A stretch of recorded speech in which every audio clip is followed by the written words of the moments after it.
ready to transform your choppy edits into visually stunning masterpieces. Let's dive into adding transitions in Capcut, turning ordinary cuts into seamless and captivating experiences. First, open Capcut and start a new project or open an existing one with your video clips already imported. Locate the cut point between the two clips where you want to add a transition. This is where one clip ends and the next begins. Tap on the transitions icon. In the toolbar it looks like a square fading into another square. This opens the transitions library.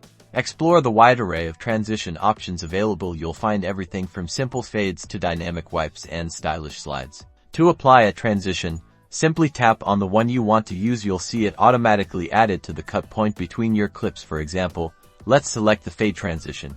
Adjust the duration of the transition by dragging the slider. A longer duration creates a slower, more gradual transition. A shorter duration gives you a quick, snappy effect. Repeat this process for all the cut points where you want to add transitions. Experiment with different styles to find what works best for your video. Finally, preview your video to see how the transitions look. Make any necessary adjustments to the duration or transition styles until you're happy with the result. And that's it.